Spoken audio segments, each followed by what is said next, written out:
اس کا بیگ اس کے سر پر تھا اور وہ خود کو بارش کی بے رحم بوندوں سے بچانے کی ناکام کوشش کر رہی تھی۔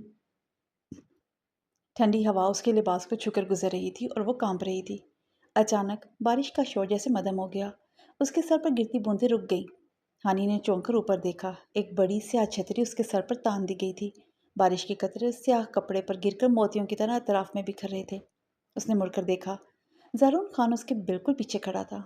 اس کے بال بھیگے ہوئے تھے۔ سیاہ شرٹ اس کے چوڑے شانوں اور مضبوط جسم سے چپک چکی تھی، مگر اس کا چہرہ اب بھی پتھر کی طرح ساکت اور سنگین تھا۔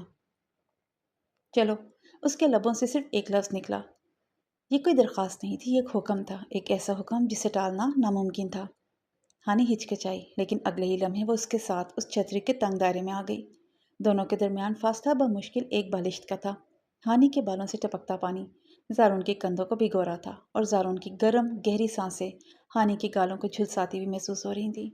ماحول میں ایک عجیب جادوئی گھٹن تھی۔ تم ہمیشہ اتنے خاموش کیوں رہتے ہو زارون؟ ہانی کی آواز اس بار چنچل نہیں تھی، اس میں ایک سچی طلب تھی۔ لوگ باتیں کرتے ہیں، ہنستے ہیں، تم کیوں خود کو ایک قید خانے میں رکھتے ہو؟ زارون نے سامنے سڑک پر دیکھتے ہوئے انتہائی گہرے اور تلخ لہجے میں کہا۔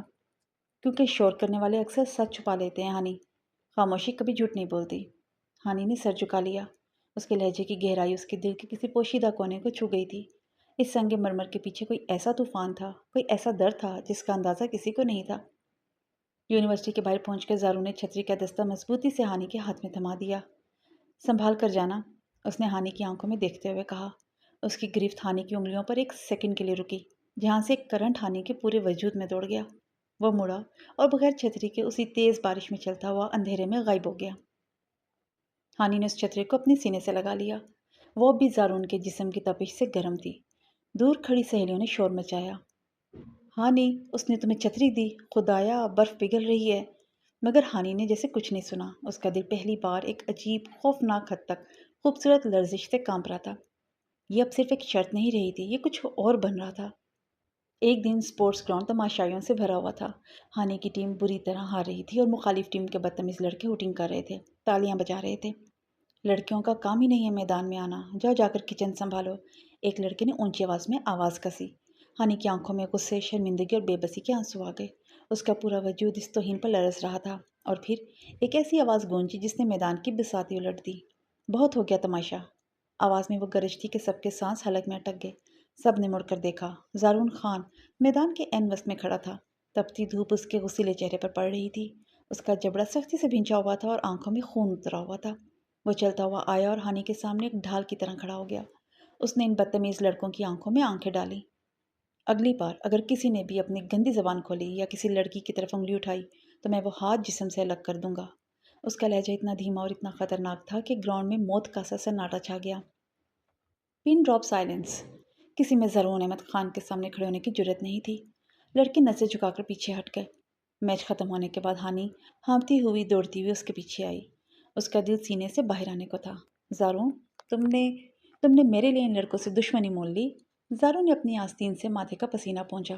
اس نے ہانی کی طرف دیکھے بغیر سرد مگر روبدار آواز میں کہا، تمہارے لیے نہیں کیا یہ سب، میں نے ظلم کے خلاف سٹینڈ لیا ہے۔ میں نہیں مانتی۔ ہانی اس کے سامنے آ کر کھڑی ہو گئی۔ چلو، اگر ایسی بات ہے تو میرے ساتھ چائے پیو، شکریہ کہنے کا موقع تو دو۔ زارون رکا۔ اس نے 2 سیکنڈ کے لیے ہانی کے خوبصورت اصرار کرتے چہرے کو دیکھا، پھر اس نے سر ہلایا۔ صرف 5 منٹ۔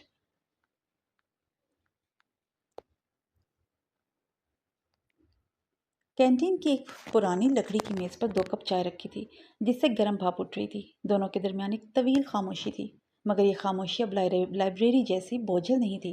اس میں ایک عجیب مسحور کن سکون تھا۔ ہانی نے چمچ سے چائے کو ہلاتے ہوئے گہرا سانس لیا اور زارون کے چہرے کو دیکھا۔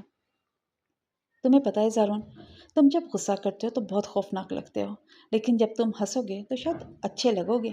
زارون نے چائے کا کپ اٹھایا، ایک گھونٹ بھرا اور تلخی سے مسکرایا، ایک ایسی مسکراہٹ جس میں درد کا سمندر تھا۔ میں نے زندگی میں کبھی ہنسنے کی وجہ نہیں دیکھی ہانی منصور۔ ہانی کی نبضیں تھم گئی۔ اس نے میز پر آگے جھک کر انتہائی دھیمے اور جذباتی لہجے میں کہا، میں بن جاؤں وہ وجہ؟ اس جملے پر زارون کی چائے کا کپ رک گیا۔ اس نے پہلی بار اپنی زندگی میں کسی لڑکی کو اتنی شدت سے دیکھا۔ اس کی آنکھوں کی وہ سخت جمی ہوئی برف اس لمحے بری طرح پگھلی اور اس کے نیچے چھپی تپش باہر آئی۔ کوشش کر کے دیکھ لو ہانی منصور، اس کی آواز میں ایک گہرا مردانہ سحر تھا جس نے ہانی کے پورے وجود کو اپنے حصار میں لے لیا۔ ہانی کا دل زور زور سے دھڑک اٹھا۔ وہ شرط تو جیت رہی تھی، سہیلیوں کے سامنے اس کا سر بھی اونچا ہو رہا تھا، لیکن زرون خان کے اس ایک جملے نے، اس کی ان گہری آنکھوں نے ہانی کے دل کی شرط کو ہمیشہ کے لیے جیسے ہرا دیا تھا۔ باہر آسمان اب مکمل نارنجی اور سرخ ہو چکا تھا، جیسے محبت کی آگ پورے افق پر پھیل گئی ہو، اور ہانی جان گئی تھی وہ جسے صرف ایک اکڑو سمجھ کے چھیڑنے آئی تھی، وہ دراصل اس کی روح کا حصہ، اس کی تقدیر بننے جا رہا تھا۔ دوستی کا آغاز تو ہو چکا تھا، مگر عشق کی پہلی اور مضبوط ترین اینٹ جیسے رکھ دی گئی تھی۔